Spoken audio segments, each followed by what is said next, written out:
Welcome to the Wonderboys podcast. I'm Krishnan Navolu. I am Vegas Tenold. Hello. And each week, pretty much at this point, Yeah. we come to you to talk about things that we think are wonderful. We impose ourselves on you Mm-hmm. in a needy manner Mm-hmm. to talk about things that we like to talk about and to bring guests into your home. This week we have a really, really exciting guest, a woman named Molly Crabapple, artist, writer, just Lefty. lefty, just a wonderful person, someone I've known for years now, worked with before, Mhm. edited her written work for a magazine that shall not be named. No. And had a great time watching her blossom from kind of like a Occupy Wall Street outsidery weirdo into still kind of an outsidery weirdo, but like who wins an Emmy for the New York Times. When you say that, when you say like watching her blossom, it sounds quite paternal. Oh, that is interesting to say it that way. And maybe that's just who I am, but also why be paternalistic? She has done it on her own and she's not a flower, she's a person. She, she's very cool. I've admired her work from afar, Mm-hmm. which is code for I haven't purchased her books. I've just browsed them in bookstores. She has written, her first book was Brothers of the Gun, Yeah, I think about which the Syrian Revolution, right? Syrian Revolution, illustrated by her, written by her too. Yeah. Yeah. And maybe another person whose name I don't remember at the moment. What do we get into with her? We get into capturing moments. Yeah. Yeah. Here's what I'd say we got into. We've had a hard time thinking about, okay, we want to talk about the wonder of the world, Mhm. but not to the exclusion of all the stuff that sucks. And in fact, like when you talk about the wonder and really think about it, you have to incorporate the bad shit too. And Yeah. she gave us a conduit, a way from one to the other, and Yeah. a reason for why that conduit exists. I think something we hadn't articulated previously between us. Both can exist in the same time, and like one can't exist without the other, right? And I think we've been a little bit worried that we're burying our heads in like a wonderful fluffy sand dune. Yeah. Whereas there's a big world out there that we can engage with, and she's great at that. So we talk about, she gives us some good solid advice. It's a reason that goes beyond wonder, that the wonder is something that's like necessary for something else. And we'll talk about that, what that something else is. But beforehand, you want to do like a wonder, what made you Yeah. between us? Yeah. I would say something wonderful happened like a minute ago. Okay, what? Well, we were talking about, as men our age often do, pooping, Incontinence? incontinence, and Krishna was explaining about how he went for a run this morning because Krishna's you're training for a marathon, Mm-hmm. and then you had to poop, which Yeah. happens. This happens quite often, especially when you do like an early morning run. Is there like a shaking effect? Is that what it is? I think it's just generally like a regular person might just, and what did I eat last night? All these things factor into it. All to say that like a couple miles in, I was like, oh no. And so I found a coffee shop, uh, just drenched in sweat because it's like 95 degrees outside, even at 7:30 in the morning, and ask these two very kind looking and kind acting barista cashier types. Very simply, I went up to them and said, I'm sorry, but I'm having a bit of a bathroom emergency. Mhm. And they both looked at me at first with like, oh, cool, yeah, interesting. And as soon as I said bathroom emergency, I saw their faces go, Because you know, no one's having a pee-based bathroom. yeah, exactly. And they just point to the back of the place, which ultimately is a kind gesture because they weren't like, no, sorry, customers only. And I don't carry a phone or a wallet while I'm running. So I had no way of being a And you customer. asked. And I asked, I didn't just sprint to the back. That's true. I did that once at a bar in the East Village, and I just sprinted. Yeah. And I just tried to walk out later, and the bartender had probably like told the customers like, look at this fucking guy who's just gonna use the toilet. And when I got out and I tried to leave, everyone just got up and like clapped. They gave me a standing ovation for my pooping. But this isn't the wonderful thing. No, The wonderful thing is that you are a professional runner and you made a purchase I'm not a pro. I'm a, when you're about to be. yeah. And because we have them here. This is what Krishna, this is, so to our audience, Lyle Karpinski, imagine you guys are working as baristas in a coffee shop, which knowing the media world out there, you might very well be soon. Yeah. I hope not, Hope but not. it could happen. Doubtful. Those two? No. And then Krishna comes in, very sweaty. Mm-hmm. And what are you wearing? A Well, kind of like a douchey, like one of those shirts they give you at the race, like a Brooklyn half marathon shirt made of microfiber with Okay. perforations, like basically the worst kind of shirt. I'm wearing a hat and these bad boys that I just purchased. And now I understand why when I see myself in the Fucking mirror guy. that they looked at me with such disdain. You look like a guy who has opinions on what boat to buy. Really? Yeah. You look like a guy who summers out east That's and not has a true. I think I look like a guy with a really dumb pair of sunglasses yeah. because I get so much sun from running all the time that I wanted the biggest sunglasses I could. Why? So I see some Ray-Bans over there. Did the sun come in? I feel like it comes in through here, you know? So fucking ridiculous. So why how is this wonderful for you? What was the wonder that Well, I'm you having a wonderful time just looking at you, looking like a total tool. Do you remember when Oakley came out back in the day? Yeah. And their sort of like claim to fame was you can Well, shoot it with a shotgun. I actually have Oakleys too, Oh 'cause my God. that was my original. We're losing what audience we have. You are now becoming a whole different person. No, because I had these for ages, or maybe a year and a half, and I was like, "You know what? These aren't big enough." You wear them out in the world, I though. do.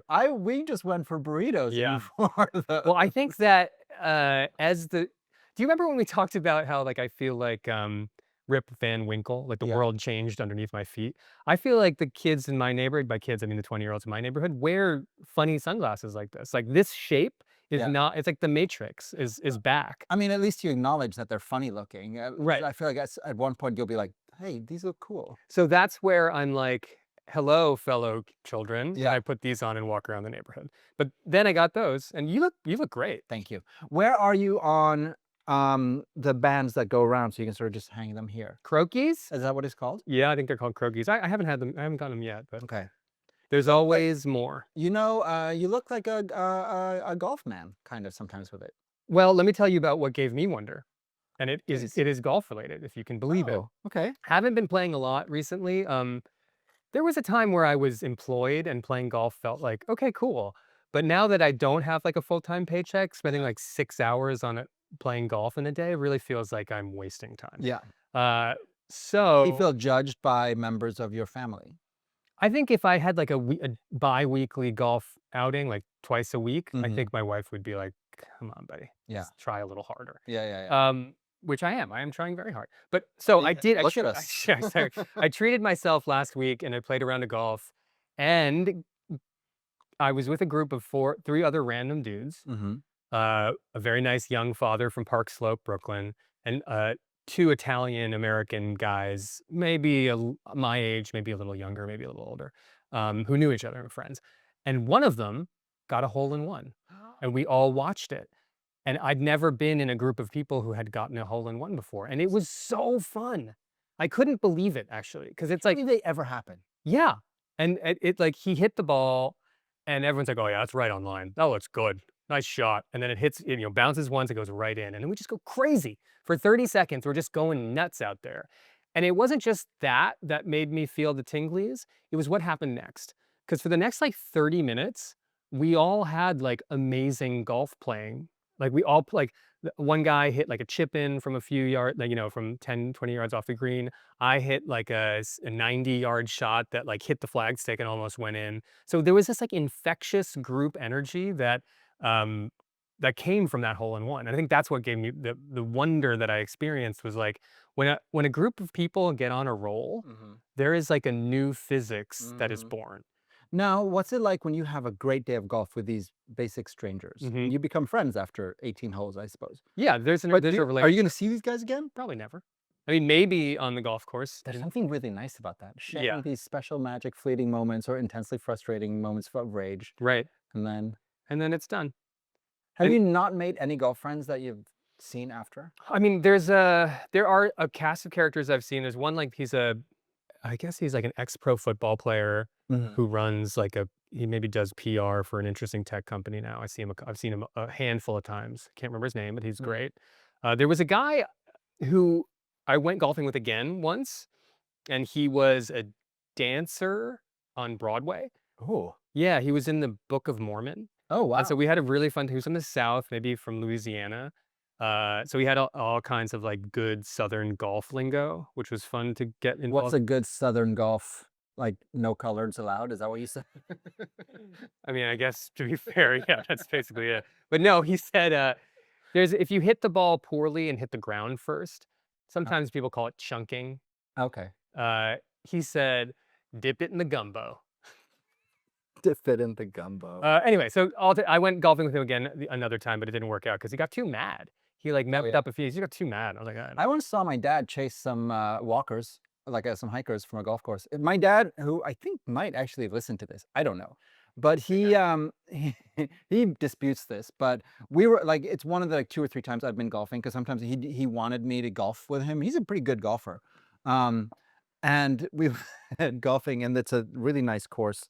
And there were just these people kind of walking, and some golf courses I understand you can walk on, and others like if you're gonna walk, just don't walk like an idiot. And they were like walking like idiots, and he was just like, "Hey, you guys, get out of here!" And he's like chasing them with a 7-iron and stuff. yeah, It was good. that must have been fun to watch. He says it didn't happen, and maybe it didn't happen. Maybe this is apocryphal and I made it up.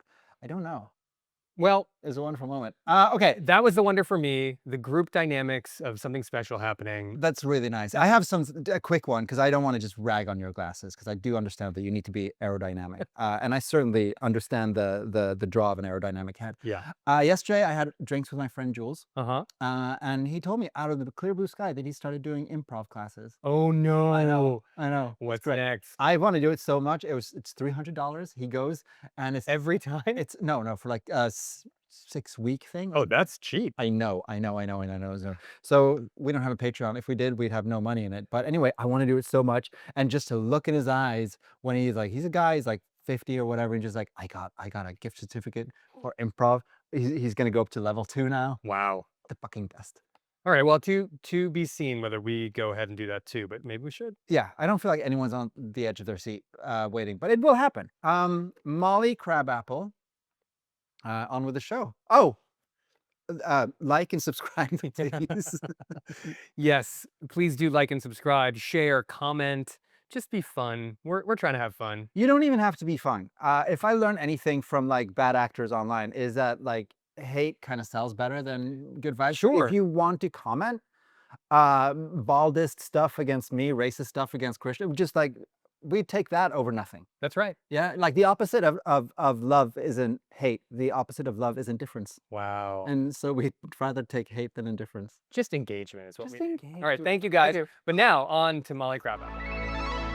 Molly Crabapple, hi. Welcome to our podcast. Thank you for doing this. Oh, dude, thank you so much for having me. Welcome, Molly. Hey, Is it crabapple or crabapple? what do you think? It's crabapple. Yeah, But yeah. crabapple is from Matilda? No, it's Simpsons. Yeah. The Simpsons. Yeah. Yeah. How's it going? I always wonder when people ask me now, when someone has something like super obvious about their name and other people bring it up. Like I have a friend named Yumna, and every single guy who tried to pick her up would be like, Yummy Yumna, as if they had thought about it themselves. Yeah. But I mean, because what's obvious to you might not be, because so my actual last name, the one I don't use in this country, is AASE. Now now the pronunciation to me is obvious, and it's obvious to you too. But I feel like we have a different set of obviouses. Good change. Yeah. Change. Yeah. I think you need like a Norwegian social justice crusade for the appropriate pronunciation of your last name, devoid of microaggression. Oh, it's happening. It is very. You guys are all fucking canceled once this starts going. Welcome to our hugely popular podcast. Yeah, this is a Thank you. real get for us, Molly. So I really do appreciate it. It's I think partially because we've had a relationship as professional workers before, haven't we? Well, you're my best editor at Vice, and you edited my best pieces. It was with you that I went to Abu Dhabi and snuck onto the construction sites on Saadiyat Island and Yeah. interviewed the workers that were building the museums of the future. So I think we have a long and like very cool professional You history. snuck onto the islands? Yeah, it was. I can't tell you the logistics of how we did that, but yeah, we did. Incredible. I No, think it's dangerous because they don't like that. Yeah.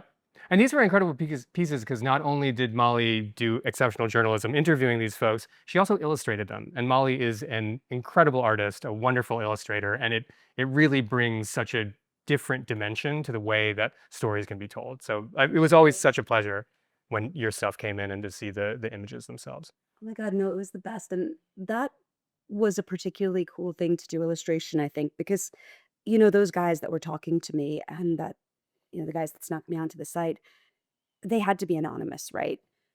And one of them, this guy who I'm just not gonna name him. Let's call him Bob, even though he's Pakistani. Bob was one of the most brilliant kids that I ever met in my life, and he was a working class dude. He served tea for the construction companies, and he also worked as the fixer for every single major story Oh, that was wow. coming out on labor conditions. And when I was illustrating the piece on City at Island, I really wanted to, honor this guy because he was so smart, and would I would be nothing. There would be no peace without him. That was him. But obviously, I couldn't show his face or say his name because he would have gotten deported. So I remember I asked him what he wanted, and we settled on doing something where it was like him kind of slouched over, looking cool, reading his favorite poet, and the book was covering his face. Yeah. And so I did a lot of things like that, to use my art both to capture shit that was going down, but also to hide the identities of people that needed that hidden. Yeah, it was incredible. What do you think is the strength of illustration versus normal, press photography? There's a lot of things. The first thing is that typically when power is doing something horrible, they don't allow cameras there. This could have been the case of certain parts of Guantanamo Bay or, inside Federal Plaza right now, where they have 100 immigrants that are locked in a few rooms. Power doesn't want people to see that because they know if they see it, if the visual is there, it produces anger. Hmm. And what art can do is we can take things that power kind of consigned to the memory hole and we can make them visible again by like interviewing people, right? By talking to people and then by drawing their memories. Yeah, that's a really beautiful way of saying it. Yeah. Because it sort of conflates the past, the present, and the future together. You have that license as an artist. Exactly, exactly. We gave you some homework. Yes. Should we start Wait, with that? I want to do one last story Okay. about our time advice because my biggest mistake as an editor was made on a piece that Molly wrote, and it was about. Good. You didn't make any mistakes, isn't it? No, this is a really good one. It was when you were I think you were in the Middle East, in either Dubai or Abu Dhabi, and there was like a Donald Trump event. Do you remember this? Yeah, and I snuck into it. Yeah, she snuck into like the unveiling of the Trump whatever. Donald Trump was there. Yeah. It was like bizarre and odd. And of course, this was well before like the Donald Trump political era. It was 2014, 2013 maybe. And you were describing the food items that were served. Oh, that's right. Macaroons and macarons. Oh, they were serving. It was this event for a golf course that Donald Trump That's was right. doing where he was paying his workers, God knows, like $200 a month. And I confronted him about it, Mhm. which is not something people do in Dubai. You confronted Trump? Yeah, I confronted Trump there. During the question and answer, he did not answer me about why his workers were paid that. But I was also describing all of the hors d'oeuvres at this like fancy event, and um, I was thinking about like macarons, like the little pastel Frenchy thing with the little crust, and somehow this became macaroons, which is just not the right vibe. And Wait, that what's was- the difference? I don't know the difference. So a macaroon is like a coconut-based sort of confection. In the store windows, the beautiful ones. Yeah, and a macaron is like a French. It's made of flour. It's a puff pastry. It's a little sandwich, like a little fluorescent hamburger. It kind of looks like. Yeah, the pastel hamburgers that you're thinking of. Yeah. And macaroons are different. Yes. Yeah, macaroons are like at a Jewish bakery, and they're like a lump of coconut. So I had only had macaroons in my life, and so when your copy came in and it said macaron, I was like, well, she must. You changed my copy. I changed it. So I changed it, and then I realized it was wrong. And I think it wasn't. I don't think it was a print piece. So I think we went back and changed it I digitally. think so. Yeah. You were just so working class, so salt of the earth that you had no fucking earthly idea That's Frenchy. what these Yeah. fancy ass cakes were. I guess so. But I'll never see a macaron or a macaroon and not remember the time I messed that copy up, because it is a funny little difference. Yeah. And I guess it was before like I would Google everything to see what something was. Like I was still relying on the memory bank as like what knowledge was. Well, I once did a piece about the UN in the DRC, Mm-hmm. and where I kept referring to Kofi Annan as Coffee Annan. yeah. I only wrote for that magazine once. They were like, what are you doing? And I feel like I couldn't Like this was before like spell check. Mhm. So clearly, because these days I would have been like, oh man, Chat GTP turned this into coffee. What an Yeah, idiot. yeah. But back then it was So you literally clearly my fuck you up. wrote coffee, like COFEE. Well, no, I wrote it in Norwegian, which is, Ah. so his name is KOFI. Yeah. And I wrote it KAFFI, Mhm. which is coffee. Good thing it wasn't Boutros Ghali. Yeah, I'd write it 3 or 4 times. Boutros. Okay, homework. Yes, enough UN Secretary General jokes. Yeah. So this is something we ask everyone who comes on the show. Tell us something wonderful. I mean, there's a lot wonderful. One thing I always think of that's wonderful is, you know, those lampposts that are covered with like broken glass mosaics on the Lower East Side and the East Village? Mhm. That's like this disabled veteran does all of those. And he's been doing them for like 30 years. He's been doing them since the 90s. It was illegal at first. Like Giuliani would have him arrested. Hmm. But he, for 30 years, has been taking like just broken bottles and broken dishes out of the trash and making mosaics that are whole narratives of New York City all over the neighborhood. And to me, that there's something so sublime about that, because our city, I mean, our city is it's trash and the sublime all at once, so embodied on those lampposts. And that's, I love that a lot. There's something so pure about just doing something because you love and you want to do. Because I feel like these days, if like a young guy or a girl did it, it would be like, this is part of my social media project or whatever, and you would never hear the end of it. But just the idea that someone beautifies something just to make it beautiful is really cool. Does he still do it? I think so. Yeah, I think Jim is his name. I Mhm. think he still does do it. Yeah. Have you met Jim? Yeah, I met him on the street 15 years ago, Hmm. and I saw him, you know, with his motor scooter and his sacks of glass that he's collecting, and he's just, you know, just like an old East Village type, right? Yeah. And yeah, it's magic. It's like taking ownership of our city. Our city isn't just owned by finance capital, right? It's also owned by us. I feel like the East Village also is like still holding on a little bit. Like so much of New York City has just been ruined and destroyed by money. And East Village has changed a lot even since I lived there like 15 years ago, but it's still grimy.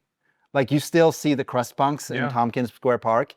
Why do they put bandanas on their dogs? I don't know, but like they all have backpacks and then they have scruffy dogs with red bandanas, and I love them so much.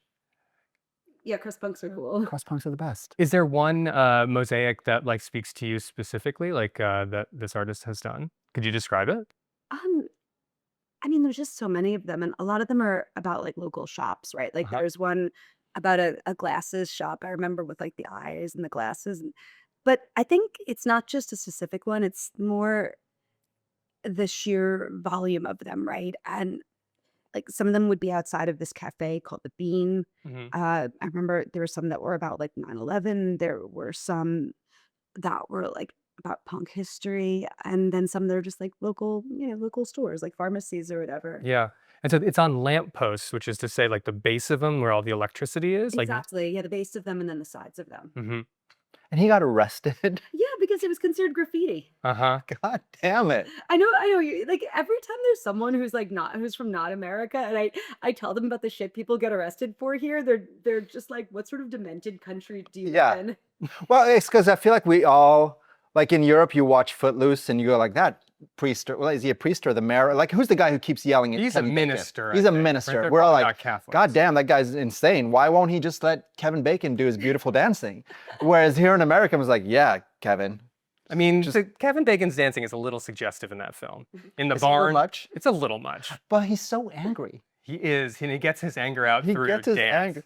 Do you guys, have you ever done that? Have you ever felt something so strong and hard that you just like, okay, but so dancing isn't my first language. You might be surprised to know. But I feel like sometimes I've done like the, yeah, you know, that kind of like, I love that. I love the idea of just feeling something so powerfully that Mhm. you manifest it in motion. Anyone, any takers? I sometimes when I'm running, I'll run faster when I feel good, or actually, it's usually the opposite. Like I'll get into a little tiff mentally with a biker, say, who's in Prospect Park and is biking too fast around me or cuts me off. And then for the next like 45 seconds, I'll realize that I'm like half sprinting because I'm so upset. Or maybe it's just the adrenaline of the situation. Are you that's happening. chasing the person down, and then what's going to happen? I at mean, he's the on end a of bike. I'm not gonna catch him, but When you, because you're a marathon runner, indeed. a marathon runner first, father, husband, Second, podcaster. third. Yeah. When you cross that beautiful finish line, do you do like, fuck yeah? Do you like do this, or are you just a broken husk? I think I was the first time I was a broken husk. I like barely made it. The second time I was in control and felt fantastic, and it was really good. This time I don't know what's going to happen, but it's not just the marathon being finished, because you finish the marathon, and I only run the New York City Marathon, which is a wonderful day of like pure joy, right? Like I'm in love with the New York City Marathon. But after you finish, you have to walk another like mile and a half to get to the subway. Like they snake you around Central Park, and you're like let out in the 80s, and you have to walk down the family meeting areas like closer to Columbus Circle. And so like if you actually go like as hard as you can, like you're toast, because there's a lot more distance to cover. So you'd just be like lying there on the street? Yes, Molly, I'll give you one of these. Oh, so you'll just be lying there on the street after you've crossed the entire city on this marathon? Yeah, I mean, there's a lot of medics for people who are actually in emergency situations, and they give you like pretzels and a Gatorade for the salt. You want less salt at that point. And just the sugar, like the carbohydrates are good for you too. But in either case, yes, my answer to your question is when I have an emotional experience, sometimes letting it out with like, I've never found a barn to break into and to break into like aggressive dance. God, you but would maybe be so good. Maybe next time I see a barn. Fuck. Because you sometimes take your t-shirt off. Oh yeah. Yesterday you sent me a selfie for other reasons, but I could tell you had a t-shirt off, and you're very. I never take my t-shirt off. I don't like it. Even in the shower, I don't like it. But I could see you just like let loose. How do you, we're pivoting into our interview subject. Yes. I was watching The Voice yesterday with my daughter. Mm-hmm. And there was all these people who was like, I've always sang my whole life. That's how I express myself. And I've never had a thing, which is I've always been like kind of mediocre at everything, and never had like, oh, this is my thing. This is how I express myself to the world. How do you do it? Like, what's your thing? I mean, I'm an artist, right? I draw pictures, and I've always been someone who is a little down on the idea that some people just have this sublime talent from birth. I mean, there are people that have that, right? Like I look at Picasso, and by the time he's 10, he's mastered the European classical tradition of painting. Wow. Mm-hmm. But me, no, it was not like that. My mom is an illustrator. She taught me how to draw from when I was like a little tiny girl. But more important than the talent or even the early training was I had this obsessive stubbornness. I was just like, this is what I want to do. I don't want to do anything else. I will fucking shoot myself in the head if I have to do anything else with my life other than this. All I want to do is draw. And I think when you have that monomaniacal stubbornness, you can't help but becoming good, because once you do something every day for years and then decades, you just get good. Mm-hmm. But you also developed a personal style, right? And I can see your piece and I say, Molly did that. And I can see it without, your credit, or like just if I see it in the wild, I'll know that it's yours. I can't put my finger on what the personal style is exactly, but I know it's there. So I guess the question is like, how did you develop that? Well, I always think personal style for artists, it comes as much from your weaknesses as your strengths. Huh. So everyone naturally has stuff they're good at and stuff they suck at in another form. And I always sucked at deep perspective, drawing cars, drawing like I could never do like a hyper realistic oil painting. That was never like my jam. And then I had things that I liked, right? Like I like to draw pretty girls with long curly hair and like curvy bodies. I like to draw Rococo architecture. I like to draw like cats being bad. This is just, I'm like 12 years old, and this is just what my hand is doing in school. Mm-hmm. And I think through that combination of what you're bad at, what you're obsessed with, and then just like what implements feel good in your hands. Because, like you're a runner, you have opinions on running shoes, right? Sure. It's the same with me, right? I have certain pens and pencils, they feel good in my hand, and certain ones that feel bad in my hand. And when you know what tools work with you, then you start exploring those tools to their limits, and that's really where style comes from. It comes from what's inside you. Because there's something to artists who aren't, I'm trying to word this in the right, like if you look at the illustrations to the Roald Dahl books, for instance, or Ralph Steadman. Yeah. Is that the Hunter S. Thompson guy, or is that Oprah's husband? No, that's Ralph Steadman's the Hunter S. Thompson What's guy. Oprah's husband? Don't know. Something Stedman. Stedman. He doesn't Stedman. have He's a- just Stedman. Yeah, he's Oprah just and Stedman. Stedman. But like they're not like, traditionally realistic drawings, artworks. But there's something so, and like I could draw a person poorly, but I can't draw a person poorly in the same evocative way as the Roald Dahl person does, or Ralph Steadman does. So it's like, even if you're not a traditionally adept artist, then you still have a voice, I guess, is what. There's not a question here. Well, I mean, I would never say Ralph Steadman drew anyone poorly. He's a god. But it's not just that. Like, the reason that someone like Steadman can stylize like that is because he understands it. And he understands, like, the motion in a figure. He understands how a face is. He understands how to do a caricature. And, like, as an aside, scientists have proven that caricatures are more recognizable as people than straight portraits are. Because they're based on what's most identifiably you. Right. So he understands all this. He understands like the anatomy of a knee. He understands like how a horse's neck works. Yeah. And then once you understand things, then you can fuck with them and make it look really cool. But if you don't understand them in the first place, it just kind of looks like a blob. There's a picture that Stedman did of Spiro Agnew, is that his name? Yeah, the vice vice president, where I think he's just like talking and also shitting at the same time. I don't really know what Spiro, See, he understood things. but it's Yeah. just, it's Yeah. perfect. Yeah. It's absolutely perfect. Have you ever had that moment, or maybe this is like what guys do who like to do art, where like you go up to a person like, I must paint you. I do that all the time. You have? I've had that done to me. Have you really? Yeah, I don't know where that drawing is, but a woman on the subway once was like, "Can I draw you?" And I went to her place and like, You went to a place, that's everything your mom said not to do. yeah, but I was in my early 20s, and I was like, New York is magic. Let's do this. And like, it was in somewhere in southern Brooklyn that I'd never been to before. And I have the portrait somewhere. It's pretty nice.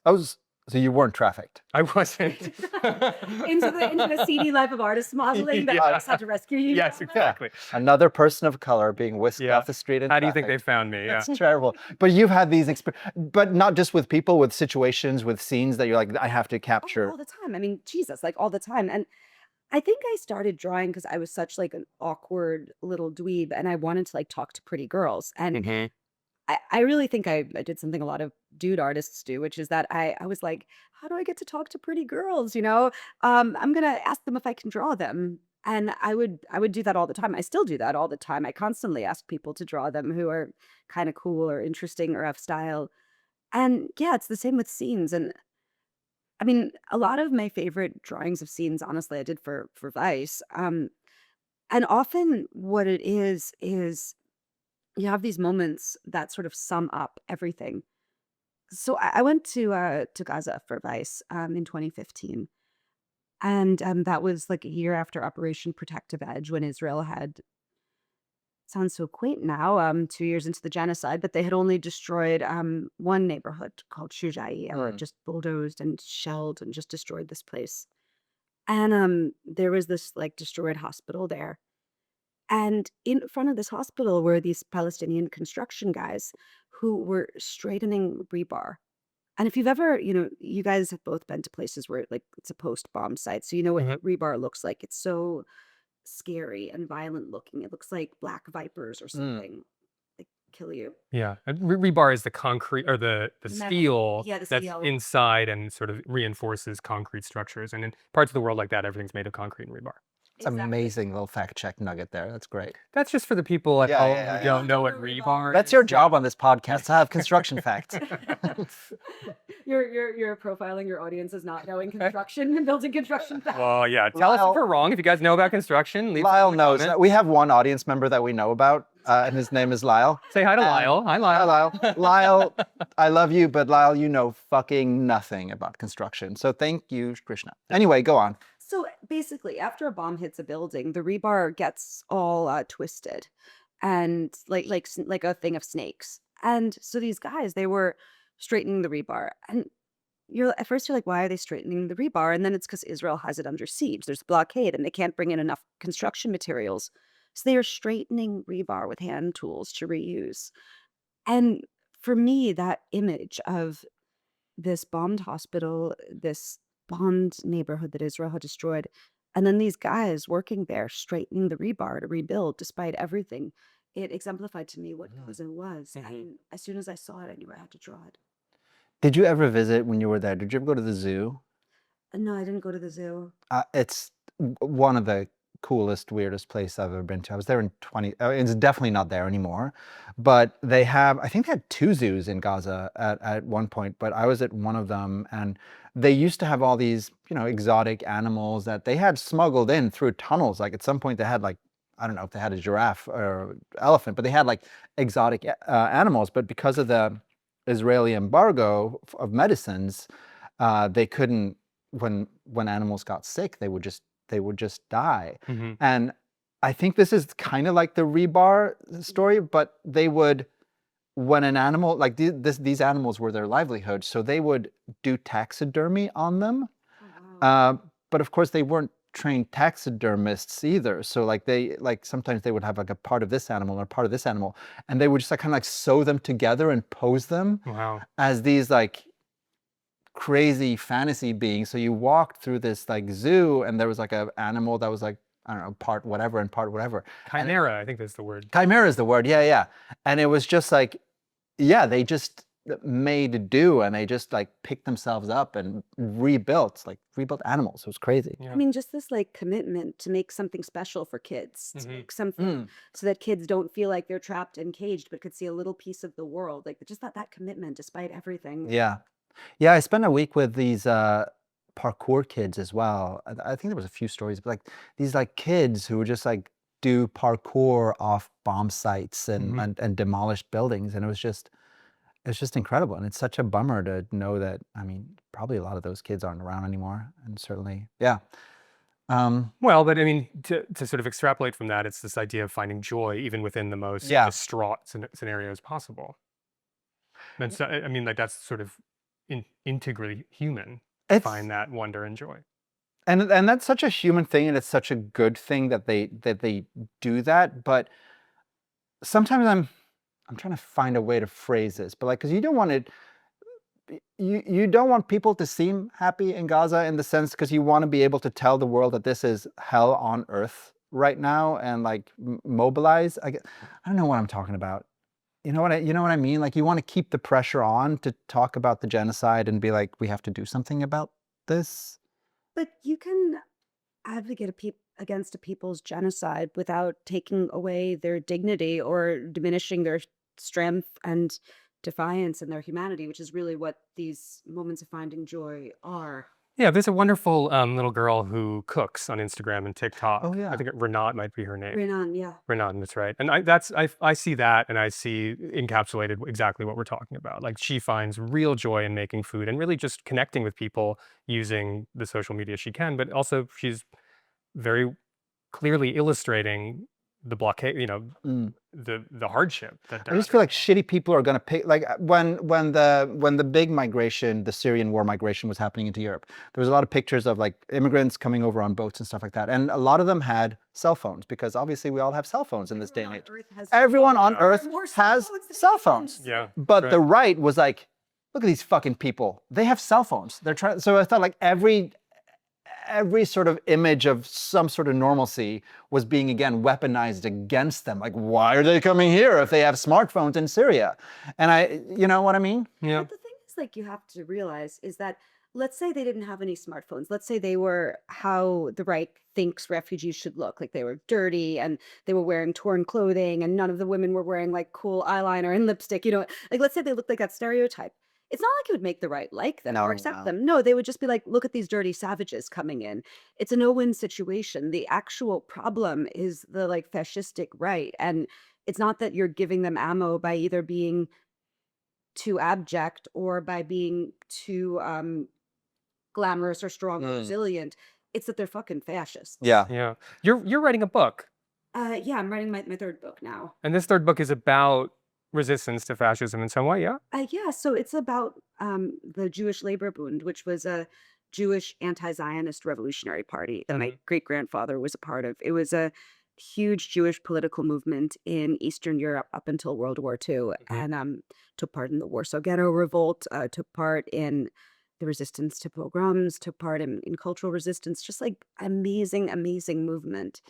And yeah, I mean, I think about it even like I'd be reading about the Warsaw Ghetto, and again, this is a place that was like 500,000 people packed in an area. I mean, smaller than Central Park, way, way smaller than Central Park, and not like, not with high rises. So insane overcrowding. The streets are full of dead people because they're starving to death.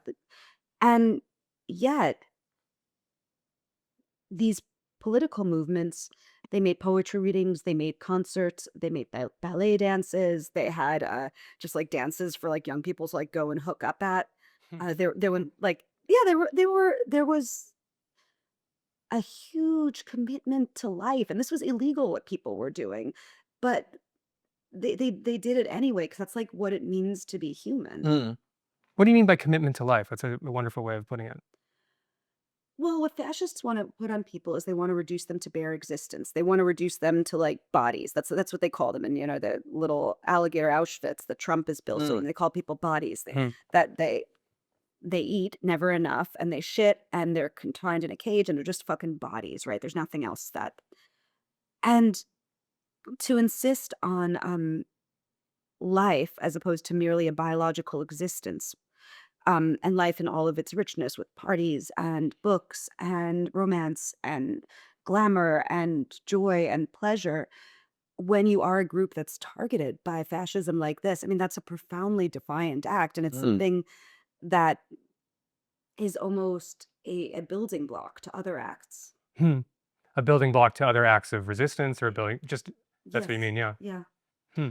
But it's interesting, yeah, because it's almost like this like idealized version of a migrant that the right wingers want, right? Like they want them so destitute, so miserable, and kind of like any display of humanity and joy is just kind of like anathema, or they treat it as something that, okay, these people obviously don't need our help because they dare smile.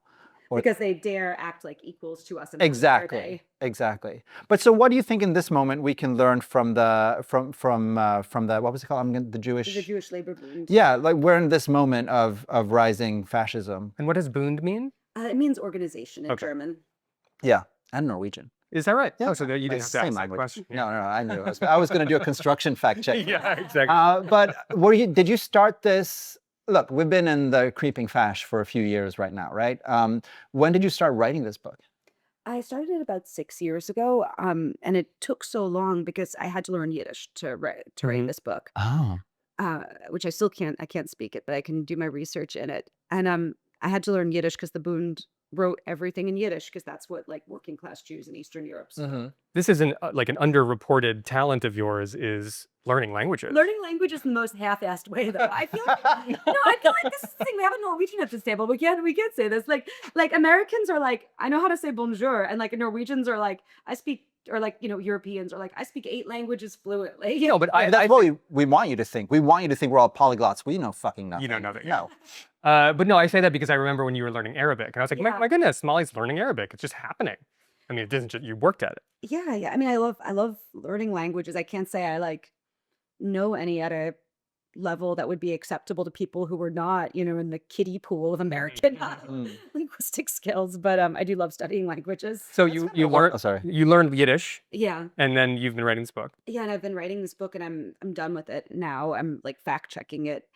And yeah, it's the story of this amazing movement because right now, like, one of the things that Zionism tries to do, right, is it tries to not just, colonize land, but colonize the entirety of Jewish history and say, this is what it means to be Jewish. To be Jewish, it means you need to support an ethno-state in Palestine.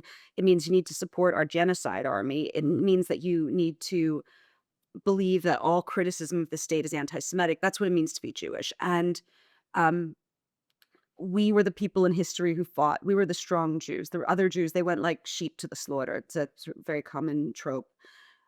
And because of that, there's been a huge erasure of other Jewish movements, especially other Jewish movements of resistance.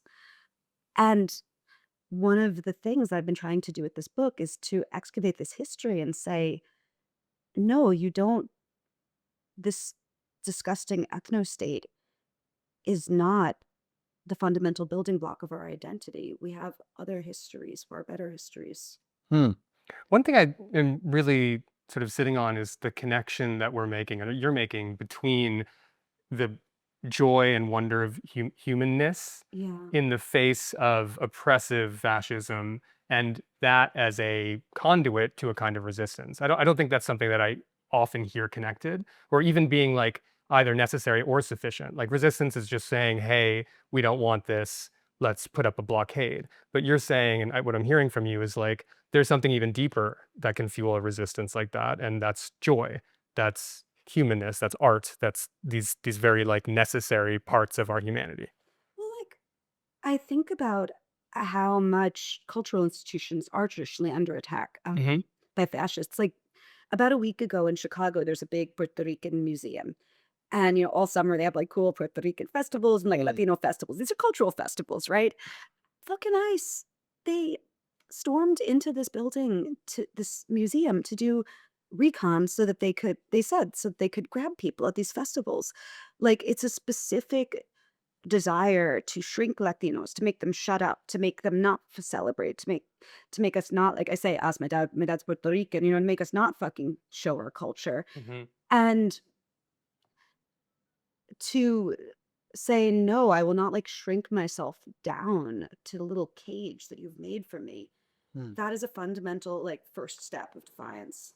Yeah. So I wonder if we can sort of extrapolate this to the political spectrum, right? Like I've spent a lot of time with fascists and Nazis and other shitty people, but I'm sorry. yeah, no, Mostly me. most, We're spending a lot of time together these days. but like what I always noticed when I went to like a neo-Nazi rally or a Klan rally, or if you look at videos from January 6th, is like everyone's having just the greatest day of their life. A ball. Like they're having so much fun, and the right seems to be this, as shitty as they are in almost everything, they seem to be like, hey, everyone, let's just like be pieces of shit together and have fun. Whereas the left seems like a less joyous place at times. I've started going to meetings of the American Communist Revolutionary Party, the Revolution, which is no, I know. That is unfair. That is very unfair. That is very unfair. And I am like I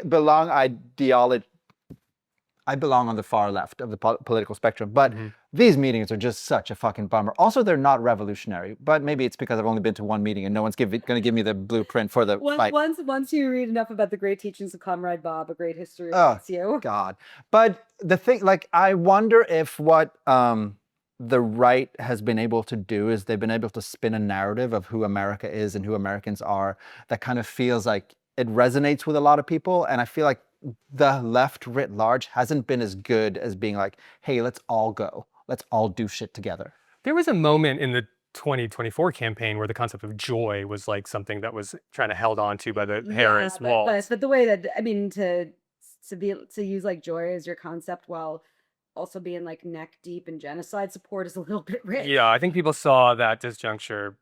I mean, yeah, Didn't buy it. maybe it's unfair because the right are feeling joy because they're just like doing genocides and other stuff that they love to do. Yeah, they're like, welcome everyone. Like you can, murder someone in a group today. Would that be fun? Yeah, it's true. I mean, though, to be honest, like, okay, when we talk about the left, I want to be specific. Like, are you talking about Bob Avakian?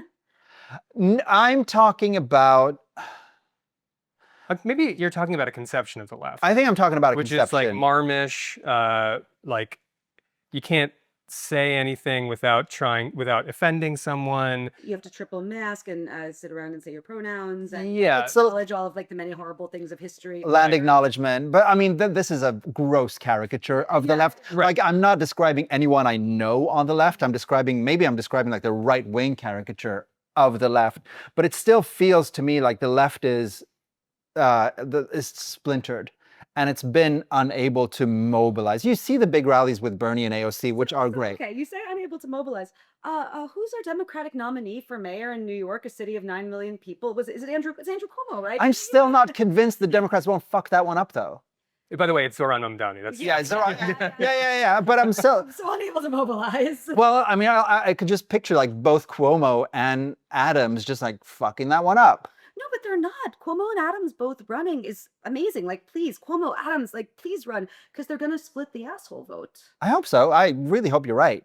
Well, in a matter of tactics, they're both just trying to copy Zoran's ability to connect with people on social media with cool videos. Like what Zoran's doing is working because it connects with people. And whether it's left or right, I mean, like it's an economic message, but I even would say, even if he wasn't a democratic socialist, there is a way that he is actually connecting with people. And I think that's maybe more so than that's missing from the left writ large, which is like someone to break through that you see on your screen and you say like, I like that guy. He's saying shit I want to hear. Totally.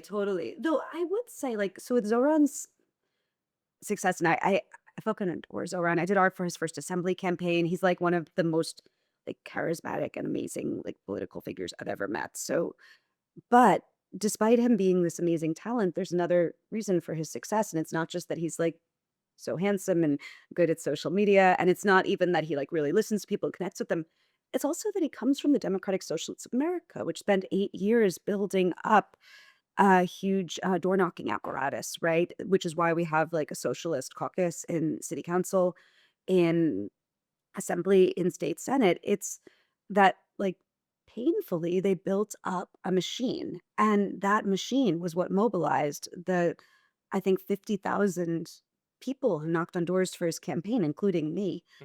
And there's I don't disagree with you, by the way, what you said about the left.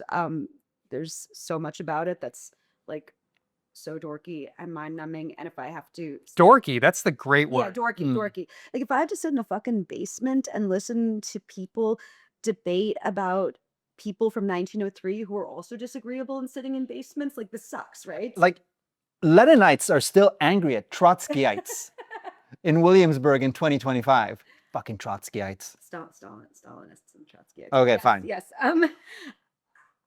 But however, like on one hand, yeah, the dorky, the scoldy, all of the stuff, some of it cliche, some of it well-earned truth.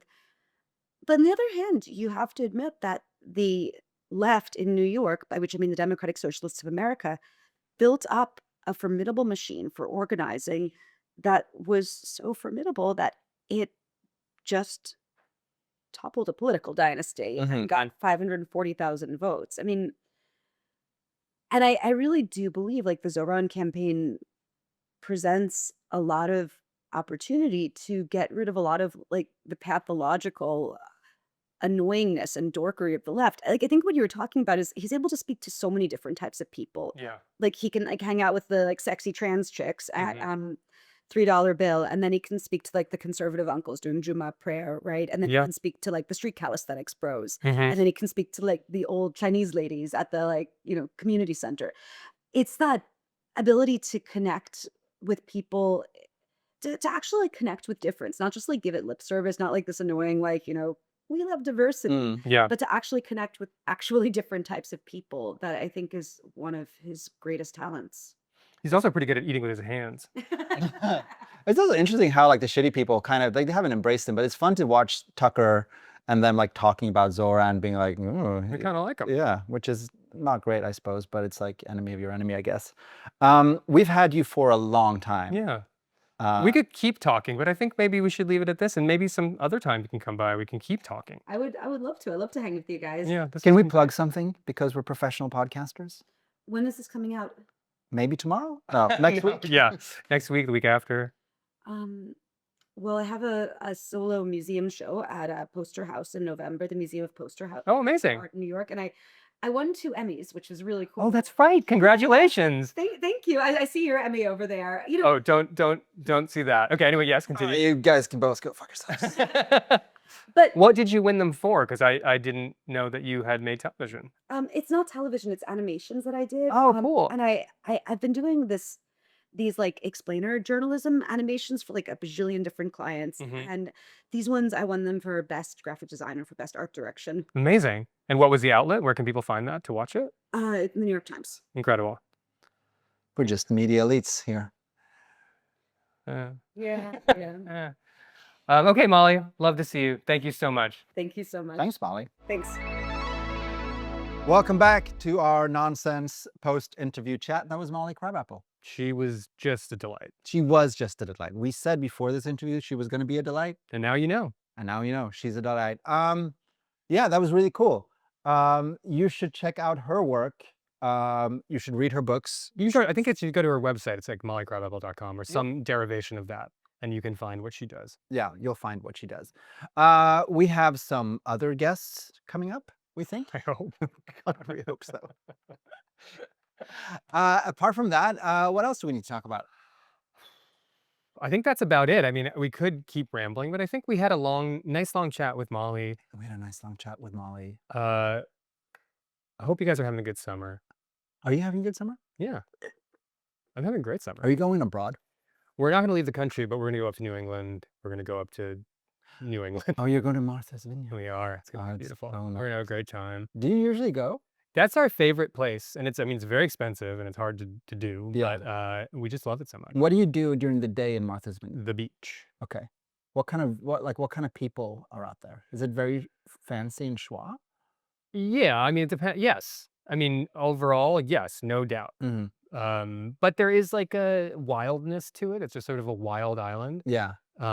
And I've only been to the little place where like all the little quaint houses are, Mhm. and it's amazing. Right. It's so sweet and quaint. It's beautiful there. All right, that's cool. How about you? I don't know yet. We might go to Norway. Ooh. Everyone's like all worried about will we get back in because of Trump? Who knows? I have no idea. I think personally, obviously I don't want my family to be detained, but I'd personally like to be detained. I'd feel like we'd grow our audience based Yeah. on my detainment stories. I could probably get a book deal out of it. So maybe like when you guys get back, like, push the family through first. Yeah. Through Yeah. the actual immigration process, and then get up there and cause a little problem. How do I look shifty? What I should don't. I do? Well, one thing you could do is refuse to get your picture taken. You could Nice. actually try to opt out, Yeah. which you're, I think, entitled to do. However, what they said to me last time I tried to do this was, sure, but we're going to take you back to like the secondary screening area. Yeah. And that's where yeah. we'll figure out who you are. Yeah. So that was like to me, it was like a not so veiled threat of just like, can we just take your picture? Sure. And it's not actually a picture they're taking. They get rid of it according to them. I did a story about this a while ago. Oh, really? But it's matching your passport photo that they have on file to the flight manifest. Mhm. So it's not an open universe of facial recognition, but it is still facial recognition. Because I think, honestly, Salvadorian prisons, Guantanamo Bay, it gets a bad rep. Like, how bad could it possibly be? Well, you'll see Look, soon enough. you get time to yourself. Yeah, We've- I'm not sure if that's true, first of all. True. Anyway, so that's what I'm hoping for the summer. Detainment and arrest. Great. After a Great. nice trip to Bergen. After a nice trip to Bergen. We did talk about, before we did the interview, that you can please like and subscribe, and we hope that the interview with Molly makes you want to like and subscribe even more. Yeah. YouTube, Spotify, Instagram, fucking Substack, I guess. We still have a Substack. We haven't really maintained it. It's a weeded over garden at this point, but we'll get there. Yeah. Anyway, find us. This has been very nice. We are happy to see you. See you next time. Bye.